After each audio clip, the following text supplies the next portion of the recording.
The Google Gang Podcast.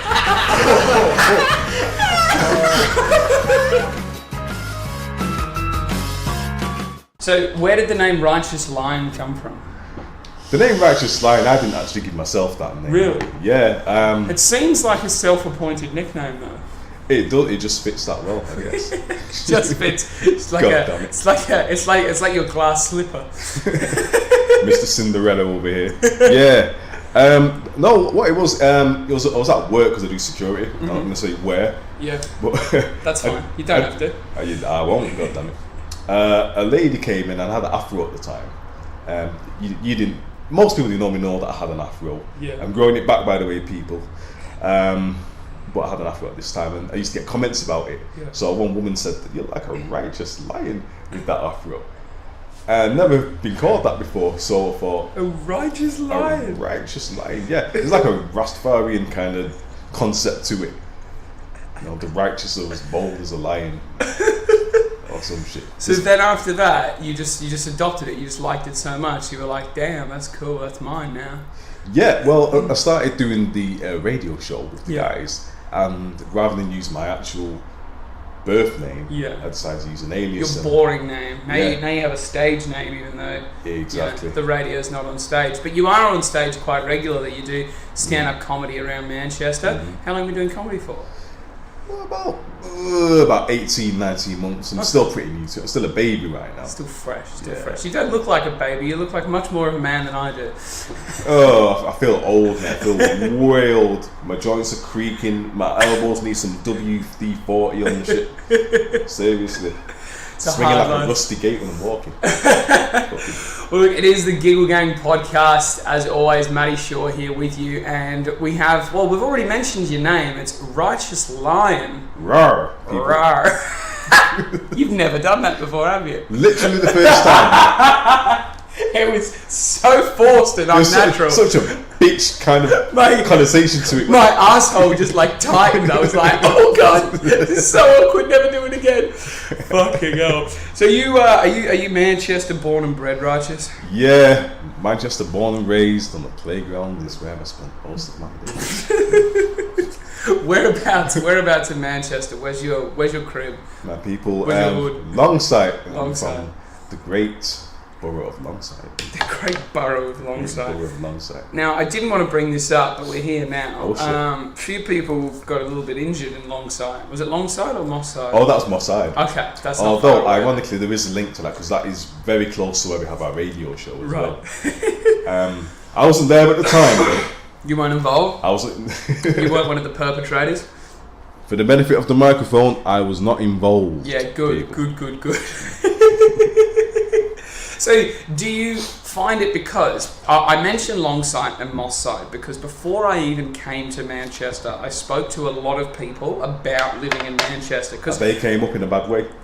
Yes. Mm-hmm. Yeah. Basically, they told me the areas that you don't want to live in, and Moss Side and Longside were two of the named areas that I remembered. So when I met you and you said you lived there, I was like, oh, that's that naughty place. Like, you know. Yeah, well, to be fair, it's not been that bad for about 20 years. Okay. It's just that, you know, you throw shit against the wall and it sticks. Yeah. You know, that's basically it. That's what it is. It was fucked up years ago, but now it's just... it's just rolling on nicely. Well, what it is we've still got, like, a lot of the main, like, bad guys have been sent to prison or dead. Yeah. So we've got, like, a few kids out there, but it's just mostly, like, where I live, it's mostly crazy people, to be honest. Okay. Just, like, mentally... like challenged, like mentally ill people? Yeah, just people with like emotional issues that have no filter. Yeah. At all. I'm talking about the kind of people who, not even genuine mental illness, just people who do weird shit like stand outside the house and just shout at people. Right, okay. So just a bit unstable and probably a bit bored as well. Like I was watching the other day, I was on a tram and these three kids got on the tram. And all they didn't sit down. They sort of just paced back and forth up the tram, having a very loud conversation with each other and sort of just like staring everybody in the tram out. But they were like 14. They were not threatening at all. But I looked at them And I was like, I almost feel sorry for these kids. I was like, because what else is there for them to do? Like, there's not an awful lot of things. If you can't go out to the pub and get on the drink, which I know the English people absolutely love, like, as soon as the weekend gets here, it's like, forget about my life, we're getting fucked up. Like, that's just the thing. And that's not what it's like in Australia at all. Like, people love a drink in Australia, but it's not like, this is like a culture thing here of like drinking and going to the pub. Yeah, I mean, here, I was talking to, Kath Marvelly. Yes. Yeah, I was having this very conversation with her a few days ago, actually. She's Australian, isn't she? She's Australian, yeah, from Brisbane. Yeah. I'm from Brisbane as well. Yeah, she mentioned, Shout out to Kath Marvelly. Shout out to everyone in Brisbane, the people. There's a lot of people from Brisbane that listen to this, so... Yeah. Shout out to all you guys. Where's your favourite place in Brisbane? I just kind of like the whole of Brisbane, just on the whole. I don't like to pick one place. It's all just so amazing. You're all beautiful. That is true. That is true. Lots of beautiful women in Brisbane. Yes. Good quality. I can believe that. Have you got the desire to go and travel anywhere else, or have you been travelling anywhere else? Yes, and also no. Right. Yes. You have the desire, but you haven't been? No. Yes, I do have the desire. Yeah. And yes, I have travelled. But here's the thing. I don't like flying. I don't like being trapped in a fucking metal vestibule. Yeah. In the air where you've got no control and you've just got to leave your life in the hands of some guy that you can't see at the other end of the fucking... It's just the voice. Is this the same thing with... Might as well be the Wizard of Oz. Is this like the same thing you have with dogs? Like you just don't trust it? Yeah, it's a trust... Yeah, basically, it's a trust issue. Yeah. It's a trust issue. Like on planes, I can't really do more than 4 hours, I don't think. Yeah. Although Kath has asked me to go to Australia at some point with her, so for you, I'll... sacrifice my life. Yeah. Sacrifice my life. Sacrifice my life. Hundreds of people travel from Australia every day. I don't give a fuck. But listen, I bet you're one of these motherfuckers you say, oh yeah, planes are more safer than cars because statistically you're less likely to die. Listen, let me tell you something about these statistics, Matt. Right? The reason that statistic exists is because you're far less likely to be travelling on a plane than you are in a car. Look how many cars are on the road out there right now. You're never going to get that many planes up in the sky at the same time. It'll be fucking chaos. It'll be just clattering fucking planes. It's bullshit. It's just total bullshit, and they tell that to everyone who tries to make that argument.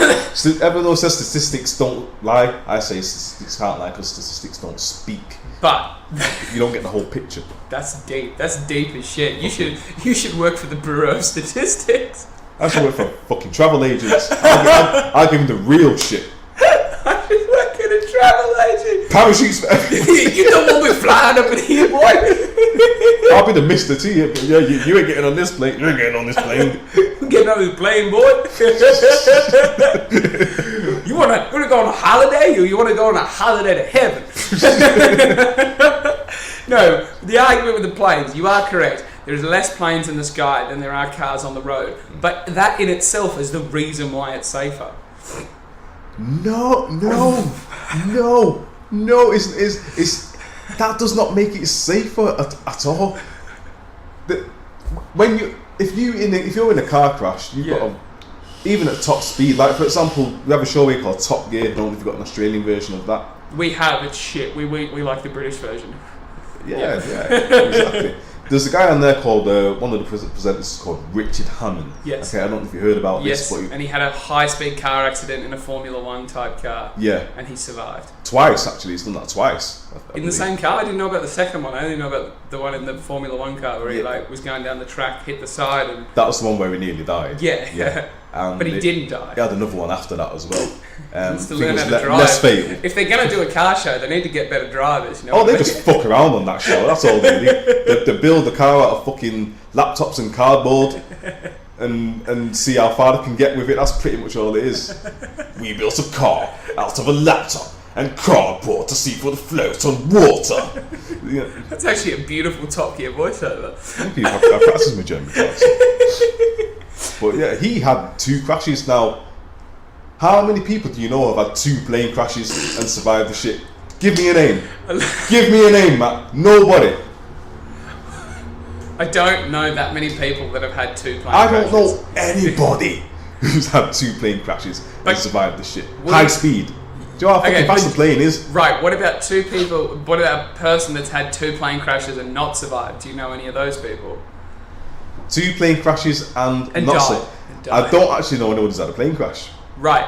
Does that not mean that the plane is safer because you know people that have had car crashes, but you don't know people that have had plane crashes? No, not really. I love how you're ready for this debate. I didn't think it was going to go here in the first 10 minutes. But I see your logic, but I think it's wrong. You know what? Lots of people do tend to disagree with this. I feel like you've had this argument before. Because you're hosted ready with loaded guns, just like bang, bang. Oh, I'm Clint Eastwood in this motherfucker. And, did you feel lucky, motherfucker? Did you? I was born ready for this shit, man. Fucking hell. So at the moment you're working in security. Yeah.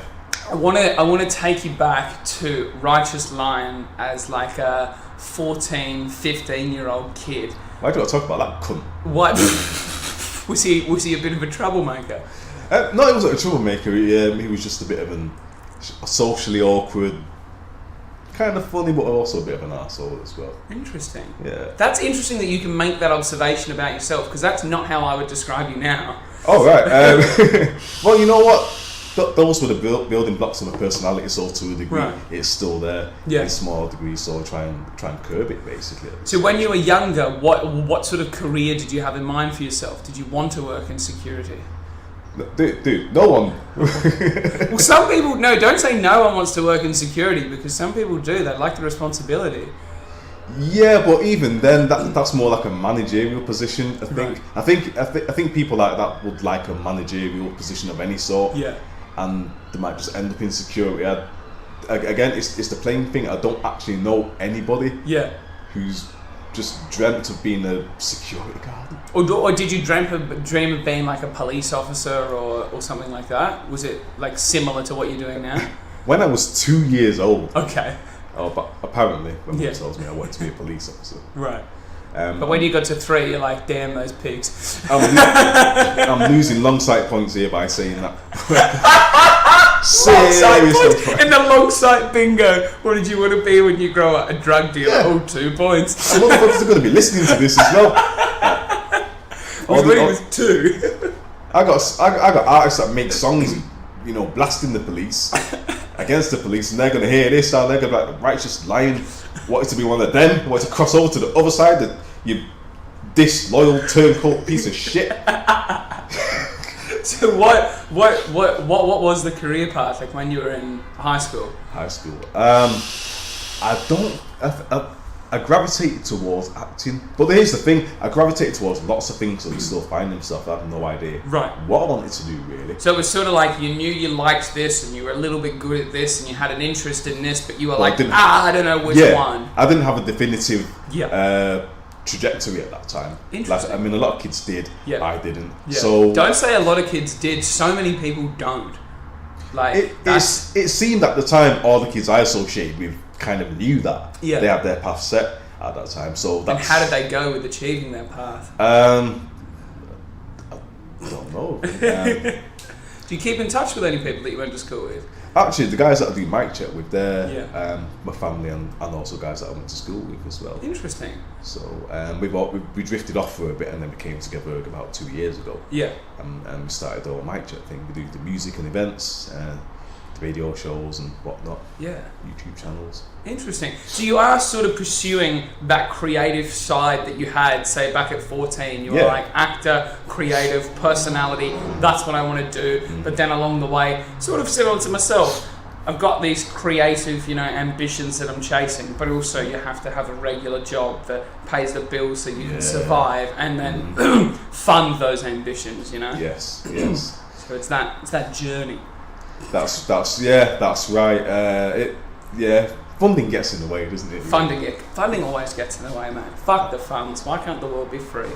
No. Oh, exactly. If only. So I want to revisit back, because you said Righteous Lion, 14, 15-year-old, was a very different man to what it was, what you are today. What was your schooling career like for you? Were you like popular and well liked, or? People would say that I was, but You didn't feel like you were? I don't know. Like I said, I was socially awkward, so I had trouble reading social cues at that age anyway. So maybe didn't know it, but I didn't necessarily feel like I was popular. I didn't feel like I was unpopular as such, but I just didn't feel like I was like, the American high school jock, crown on the head kind of guy. So you weren't the prom king. I wasn't the leading man in a fucking teen sitcom. Romantic sitcom, rom-com or some shit. I wasn't Freddie Prinze Jr. on none of that shit. Teen sitcom. I was just a guy, basically. Yeah. I was cool with some people. I was not so cool with other people. It was just right down the middle, really, as far as I can see. So it was not either side. It was just like level. Yeah, basically. And I never had one particular set of friends. Neither had like different groups of friends that I used to chill with at different times as well. So I think that probably has something to do. Were you ever into sport? Did you ever get into sport? Because sport's pretty big in this country. No, I didn't. You know what? I don't understand football. Really? I don't understand football. Being from Manchester and not understanding football. I don't get it. Most people, don't understand the appeal, or you just don't understand the rules? I understand the appeal. I just don't understand the rules or anything. Most people in this country, when they get into football, they're usually like indoctrinated and brainwashed into it when they were a child. Yeah. I wasn't brainwashed into it by anybody, really. So I don't really. I can watch a football game. I can watch a match easily. Yeah. And enjoy it, but I need someone to explain certain things that are going on, because it's one of those passionate games. It's full of it's one of those kind of games. Yeah. I need someone to explain to me what the you cunt is all about. Why is this important, or why are people getting upset or happy about this? That kind of thing. See, I've had an interesting introduction into the way that English people consume football, because football's not a big thing in Australia. Obviously. What is the big thing in Australia? Rugby. Rugby league, where I live, and rugby union, sort of all over the country. See, that confuses me even more. It's a whole bunch of stopping and starting, and grabbing nuts. You look like severing testicles, man. Whose testicles got severed? Dudes, people's. They're in what's called a scrum, and then someone just reaches on and goes, Arr! Just grab his ballsack. Just decapitates his penis head, and just and runs away with the ball, and then someone blows a whistle, and apparently they get to do it all over again. And that's my understanding of rugby. Do you understand now that I wasn't into sports? Yes. That's my understanding of sports, and I know it's probably wrong. But you're a very athletic-looking guy. So for a guy that's not interested in sport. Oh, I'm just a pro who works out. Yeah. That's all. I don't train for sport or anything like that. You're just trying to be fucking jacked. Just for vanity. That's all it is. For vanity. Do you feel like this is a weird question, but I was having a chat to a guy that spends a lot of time in the gym, and he was like, guys around him will say that they're working out for girls, but girls aren't really that interested if you've got big arms and a big chest, so to speak. It doesn't really matter to them as much as, emotional and all that sort of thing. That's more important to girls, but lads actually work out for other lads, so they can be like, I'm the big dick, like I'm the big cheese. Are you working out for lads? That's what I'm asking. Right. I'm really self-centered and egotistical. So you're working out for you. I'm working out for me. Right. Yeah. Really, whether I've got a girlfriend or not, whether I'm looking for a girlfriend or not, I'm just working out for me. And she'll have to take you as you are. Basically, that's it. Because I've never worked out for girls or for anyone else's approval, really. Because then I feel like it loses its you lose your interest in it if it's for somebody else. I feel like I've seen a few people, like a friend of mine got with this girl and she was very heavily religious, so he was like, I'm just gonna I'm gonna become a Christian, I'm gonna follow the Lord because that's what she wants. And then he started almost resenting her because he didn't want to do that in the first place. He did it. She didn't even ask him to. He just did it because he's like, oh, I'll do it to like win her over. And then it was like, oh yeah, we're now together. But he's like, oh, I don't enjoy it. And it just started being a very toxic situation because that's not what he wanted to do at all. So he just assumed that that's what she wanted him to do. Correct. And then he did it. Yeah. Realised that it wasn't necessarily what she asked of him. Absolutely. And then kind of resented her for it. Yeah. That's a vicious cycle. That sounds like that sounds exactly like the kind of psychological reasoning of someone that would live on my street. Remember the crazy people I was talking about? That's what the fuck I'm talking about. Nutcase. What that was not. Why would you? Don't. This is what I'm saying. I just work out for me. Don't ever do anything.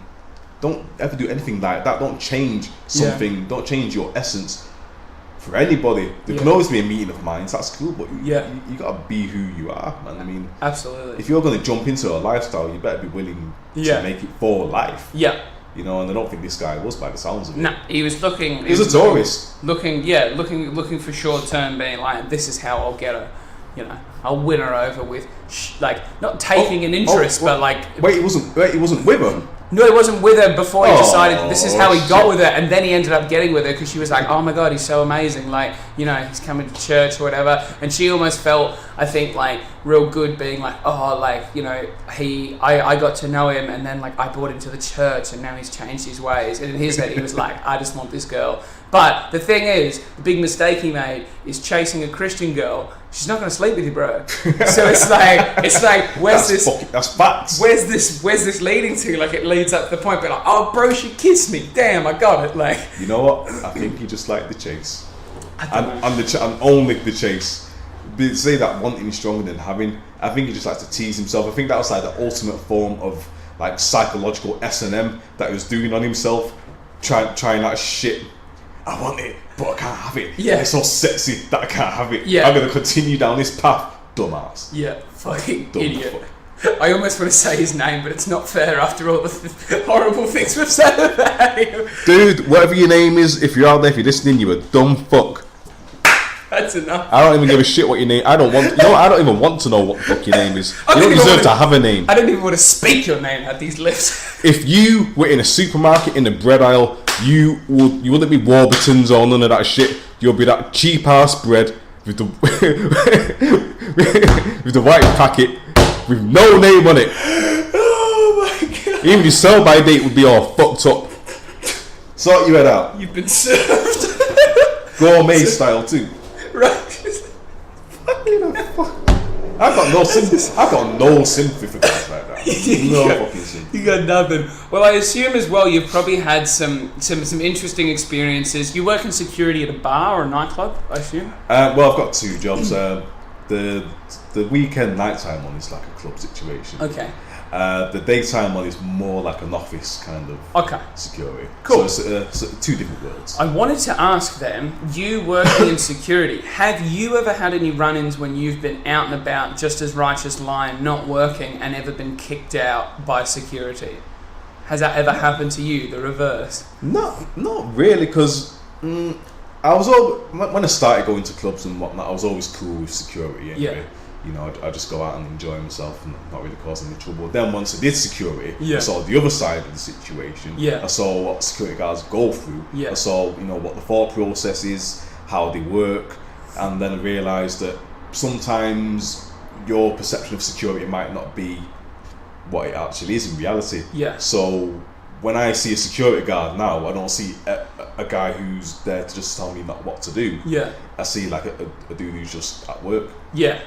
So I've got a different kind of mindset to security. Right, but you've never had any run-ins with them? No. Interesting. Never had any. It would have been a really great story to hear you being like chucked out of a club by security as a guy working in security. Yeah, it's literally never happened. Yeah. Like ever at all. I think you are quite similar to me in the fact that you're very calm, you're very chill, and there's no need to cause any problems because it just makes everyone's life hard. Yeah, exactly. I mean, I don't believe in being an arsehole just for the sake of being an arsehole. Yeah. Basically, Yeah. If I ever am an arsehole or if I offend anybody, I like it to be on purpose. Yeah. That's fucking dark shit. I like it to be on purpose, because the thing is, if you're an arsehole, or if you insult anybody, or if you offend anybody just during the course of your day and you don't know it, you're a fucking idiot. Yeah, you're just ignorant. Yeah. Yeah. Except when you're on the comedy stage, because Yeah. that's where you experiment. So that's cool. Have you had any people that have got really upset or offended by your comedy? No. No, and the thing is, I'm surprised and I'm not, because my subject matter is kind of bordering on kind of discomfort, but I don't quite take it over the edge. Yeah. Like, for example, I talk about the big black dick stereotype. Yeah. Some people have been offended by comics doing that in the past. But Other comics, not you. Not me. Right. I think it depends how you talk about it. I mean, Yeah. it's talking about big black dicks. Everyone knows that stereotype. Kind of, it's hack shit to talk about anyway. But I kind of try and take it a different angle. I talk about the stereotype itself and the validity of it, and is it really valid? Is it not? You know, that kind of thing. So I think it depends how you talk about it. Yeah. Where people get offended or not. I've got a bit where I say the word cunt a lot. Yeah. See, that's fine with me. I don't have an issue with that's that. your word. That's your middle name That's right my there. catchphrase. I say the word cunt, but again, it's not an attack. So I think, like I say, it depends how you tackle these subjects. Yeah. Really. I think some people kind of go just straight in with it. Yeah. And even though it's funny, it's still kind of like, it's still kind of. Now, if you're a good enough comedian to pull that off, do it. I've not been doing this very long, so I don't think I've got that skill to pull that off yet. So you've been doing this almost longer than everyone else that I've had on the podcast. I think Simon Machin is the only other person that I've had on that's been doing comedy longer than you. Most of them are under 12 months. Okay. But the fact that you say still, when you're almost approaching 2 years, where you're still like, I haven't been doing this very long, I'm super inexperienced. When do you think is like the time where you're gonna like look and be like, I've been doing this long enough to say that I know what I'm doing?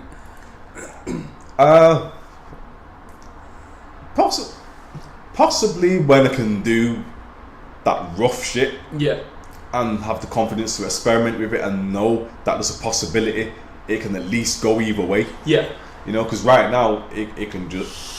I think at the stage I am now in experience and skill level, if I try to do something, even if I try to do the kind of stuff that you did, if I did that, I'd probably get my ass whooped the minute I got off stage, just because it didn't have the skill or the level of funniness. See, I didn't have the skill. I just had the personality to carry it. To get away with it. But then I didn't even get away with it for that long because I got a lot of backlash. I heard about that. But now I've changed tacks. Worse. I know, people have said worse. The funniest bit is that the people that quote unquote came after me, you watch their sets and their content ain't that clean either. You know what I mean? Like talking about bashing gays with hammers and like all this like just absolute utter craziness. But then they were like, oh, you can't say that. It's just like, Can I not say it? But it's again, I never want to be the guy that's there being like, you can't say that, because I like the freedom of being able to say whatever. We need the freedom. Absolutely. If you think something's funny and you do the work, you write it down, you agonize over how to structure it, how to phrase it, and then you present it on stage and hope to get validated in front of people. Yeah. You should have that freedom to see where it's going to go. Yeah. At least. Or to at least work on it. Yeah. If you get there and it doesn't go the way you think, but you still think it's worth something, you should still be able to go back and rework it. The problem that I have though is guys that get up and do the crazy, dark, shock value material. It doesn't work, and they come back the next week and do the exact same thing again. That's where I'm just like, what are we doing? Like, what is happening? Yeah, but I don't get that. So I mean, what's your like writing process? How do you come up with your ideas? Do you sit down with a laptop and sort of type it all out, or do you scroll down notes on your fingers? Well, this is where the inexperience and skill level that I was talking about is where that comes into it. Yeah.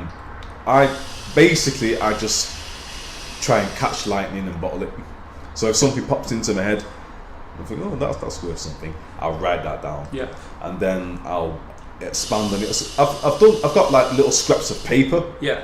at home, just unfinished. I won't even say that the bits. They're just like unfinished like statements or arguments Yeah. that are just not got any funny bits in it. Yeah. Or sometimes it's just a funny phrase or something like that. So I just collect all these little bits and I'll just refer to them as and when, and just write them down. Like that cunt thing that I was working on, that's just languished on the paper for like months. Yeah. And I just revisited it maybe about a month ago. Yeah.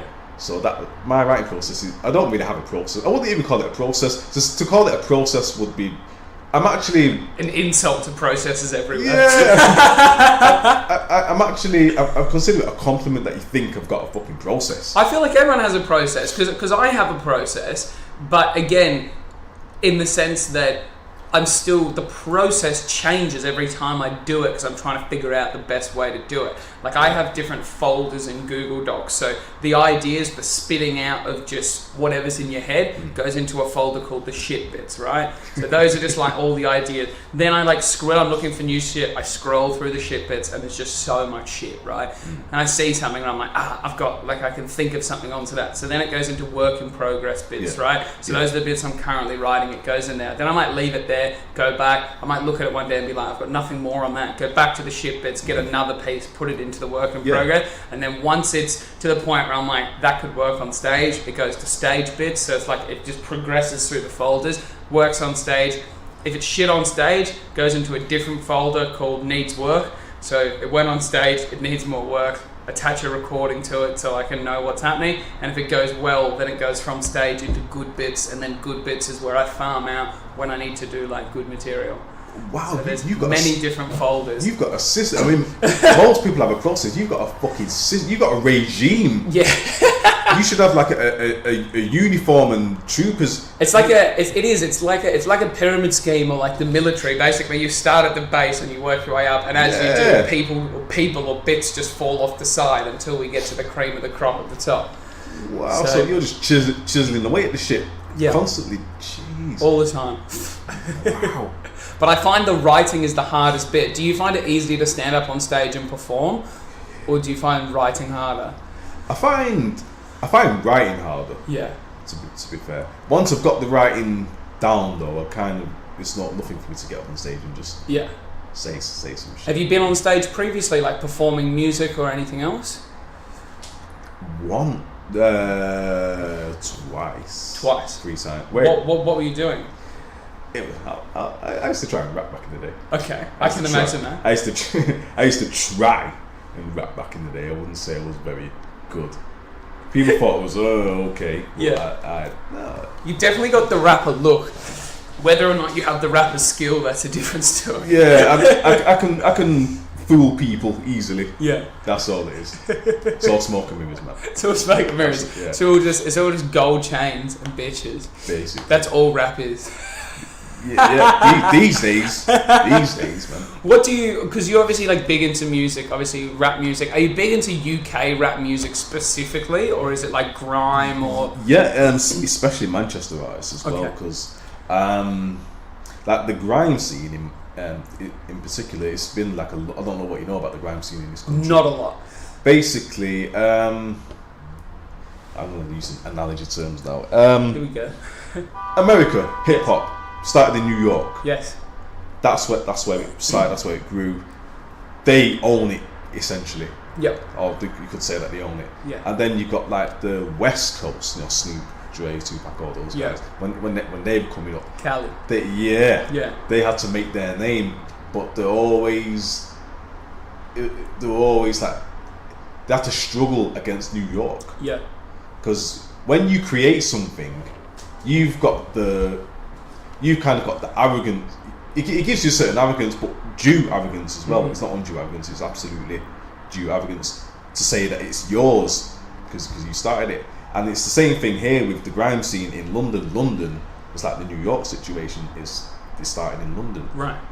But Manchester's had a grime scene for like 20 years. Yeah. Because I was a part of that as well. Yeah. But it wasn't really like it was like a major thing. It's like a bunch of guys like in each other's bedrooms, hooking up a system, making tapes. There were like different crews that were doing that.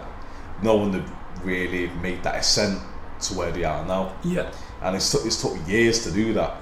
So right now, Manchester grime scene's at a stage where we can actually take notice, get London to take notice of us as well. So I do respect that, and I do admire that as well. And these are like young kids as well. They're the guys younger than me. So is that mainly what your radio show is based around? Yeah. Is supporting these type of artists? Yeah, basically, yeah. We just we support these unsigned urban acts as well, and a lot of guys are making a lot of headway as well. Shout out to H, by the way, with your 3 million views. Damn, boy. Yeah, 3 million views. Yeah, his song. He's got a song called Straight Rhyming. Straight rhyming. Straight rhyming. What I might do, because usually at the end of these podcasts, I was putting like music at the end of the podcast, but I was using like big artists, right? But I started, once I put it up on Spotify, I started getting like copyright infringement notices from Spotify being like, you don't have the rights to, Tupac or whatever, like Biggie kicking the door. I got the Hail Mary that you put at the end of, can't remember who you were talking to at the time. Yeah. I didn't know you could do that, and I wasn't expecting it. You can't. No, you can't. It's illegal. Yeah. But what I can do is if you've got some artists that are happy to have their music played on here, you can send them to me, and I'll put some local artists at the end of every podcast. So again, they'll get another play. Because I like. You hear that, people? I got links. Yeah, I got links. I got links, boy. You go get some hits. Y'all go get some hits. So what's the name of the radio show? It's Mic Check. It's the Mic Check radio show on Diamond Radio. On Radio Diamond. Radio Diamond. Yeah. See, I'm trying to keep up, man. It's all stored up in here, man. It's all stored up in the big box in the head. But the company's called Mic Check Media UK. Yeah. To distinguish us from the other mic checks. Right. Is there other mic check? It turns out there are, yeah. Right. Did you guys know that before you made it? We didn't. When we first started, we just called simply just Mic Check. Yeah. And then the other mic checks, there's a mic check radio in some other country, there's another mic check that in the same kind of industry, so we had to rejumble our names several times, and we finally landed on Mic Check Media UK. Mic Check Media UK. And are you guys on social? Yeah, we are on social. You can find us on YouTube, Facebook, Mixcloud, SoundCloud, Instagram and Twitter. That's Mic Check Media UK, all platforms. You can catch me as well, Righteous Lion. That's Lion Righteous though. It's like Righteous Lion but the other way around. On Instagram and Twitter, Lion Righteous, yeah? That's the way, that's the boy. So when did you realize or get the opportunity to get into radio? Because it's quite an interesting industry, and obviously I've been in radio for a long time. This is what I want to do, is do radio forever. Right. So how did you get your opportunity to be able to do this show? I had very little to do with creating the actual opportunity. Okay. Really. No, because I mean, you were just right place, right time. Yeah, basically. If I'm honest, my role in Mic Check is very small. Yeah. To be honest, I kind of show up, present, or interview people, and then just go. Really. Yeah. It was the guys who started it. It was Leo Neal. Shout out to Leo Neal, by the way. Shout out to L Dubs. Shout out to James Watson. L Dubs and all that. It was those two guys. Yeah. They kind of created that whole radio show opportunity as well, and I was presenting the live shows at that point that we used to do, and the interviews and stuff. So when there's got the radio show, I just jumped on that. Easy. So how long have you been doing the radio show for? Just. I think we started it in last April. Okay. Don't know how long that is now. About 14 months. Yeah. 14 months. Yeah. 14 months. Yeah. I was going to say a year and a half. Close, but not close enough. Yeah. You're close. No, not 14. It'll be 16 months. 16 months. Yeah. You ain't good at maths, are you, boy? No, not in this. Numbers confuse me. Like if I read my number, right? Yeah. Have you ever been on a customer service call? Yeah. And you've given me your details, and then they relay the details back to you to double check them. Yeah. And you don't even know if it's correct. To read your number back to you. Yeah. Okay, so Mr. Lyon, just want to double check your number. That's also, if you say my number out of sequence, I'll struggle for a few seconds. I've got like a three numbers, and then the remainder at the end. Yeah. If you go out of that sequence, I'm fucked. Yeah. If you say it all in one breath. Yeah. It's all over for you. Yeah. I'm surprised I don't get done for fraud. You don't know your own number, you piece of shit. You don't know your numbers. So, Righteous, what is the plan from here? Obviously, you're doing the radio show at the moment, you're doing the comedy, you're still working. Where do you want to take this? Do you want to try and monetize your comedy career? Do you want to try and monetize your radio career? Yeah, definitely. But not in the sense of like reaching those ridiculous heights necessarily. Yeah. But basically, if I can make the amount of money doing comedy or radio that I'm making at work, currently, to sustain myself, I'll quit my job. That makes sense. That's it. And that would be like the level of achievement that you'd be very happy with. You'd be like, I'm making enough to support myself. I can still do all the shit I was doing before. Just my full-time job is radio or comedy. Yeah, definitely. That's all I really. You're not like reaching for the millions, being like, I need more. Well, that's part I thought I'd break in reverse a little bit there. I wouldn't mind the millions. Yeah. Obviously, I'm not going to sit here and lie. I wouldn't mind the millions. Yeah. But once I've reached that stage, you're just content. What may from there, That's good. That is exciting. Yeah. That's basically what I'm looking for as well. Exactly. It's a lovely place to be. Just to make what I'm able to make now, but not have to do a real job. Or a fucking grind. Yeah. Jeez. So, final question. Yeah. Are you planning on getting a dog anytime? No. No. Never. Have you ever had a dog? No, never. Really? Mm. Not even as a kid? No, never. Were you Go on, attacked? ask me another question. You know what the answer's going to be? Were you ever attacked by a dog? No. Actually, once. Tell us, quick. Not Not even quick. Take your fucking time. I want to hear it. It was years ago. I can't really remember it. Really. No, yes you can. I got chased, and you can't outrun the dog, which I couldn't when I was 7 because it wasn't athletic. Okay. As a child, like I said, the dog caught me. Now you could. Now you could outrun a dog. I really can't. No, I can't now. I'm 36. I'm an old man. I'm creaking all You're over. 36. I didn't know you were 36. I'm an old Jesus. motherfucker. Fucking dogs run all the time. I don't. You're now in the top 3 oldest guests to be on the podcast. I didn't know. I thought you were like 28. Do moisturise, do cardio. That's how you do it. How do you look so good for 36? My mum and dad fucked. And I drink a lot of water. Shout out to mum and dad, by the way. That's it. Will they listen? That makes me so happy, Mr. and Mrs. Righteous, or Mr. and Mrs. Lion. Do they like your nickname? Yeah, they don't actually know I do comedy though. Really? Yeah, not a lot of people know I do comedy. Really? Is it because you just don't feel the need to tell them, or are you actively like keeping it a secret? Both. There is the fact that I don't feel the need to tell them, but I want to be at a stage where I've got enough like cachet in the game. Yeah, before you tell them. Yeah, Interesting. that kind of thing. How do you like keep it from them in a way? Like it just never comes up in conversation. You lie. Just blatantly lie. Hey, where you going? Just to a friend's house. Just to a friend's. You're going to a lot of friends' friends' At the same time, every the same day every week. It's my weekly visit with Craig. Oh my gosh! So that's crazy. See, like a few people have said, like, oh, they don't want to tell people from work that they do comedy, and they don't want to tell, so and so. I literally tell everyone. I'm not fussed at all. Yeah. But again, no one really like knew me here. So a lot of people like you've only ever known me doing comedy. So when my friends in Australia hear that I'm doing comedy, they're just like, he's probably shit. Like that's it, because they've known me for like so long. Yeah. So, but then a few of them have come to the country and they've seen me perform. And like I did a gig in London with a friend I've been friends with for like 10 years, and he was like, it wasn't as bad as I expected.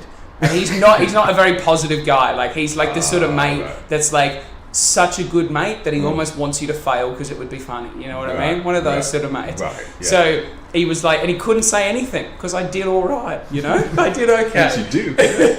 I shown someone at work, and this I regretted it because I don't know what it is about people who don't understand comedy. Yeah. That try and tell you how to do comedy.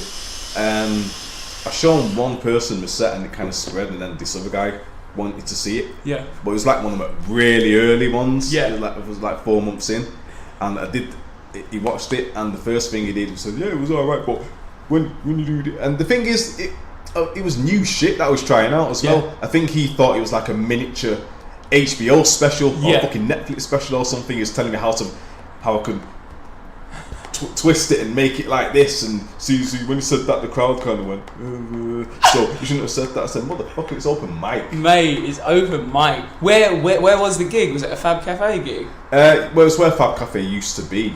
Oh, the Tiger Lounge. Oh, so you were back in the days of Tiger Lounge. Dude, don't make me sound fucking... I'm 36. Don't make me sound like a... No, Billy. Back in the day. Tiger Lounge, like, there's only been a few people that have come on that have been, like, talking about Tiger Lounge. A lot of, like, I never saw the Tiger Lounge. I didn't live here when that was a thing.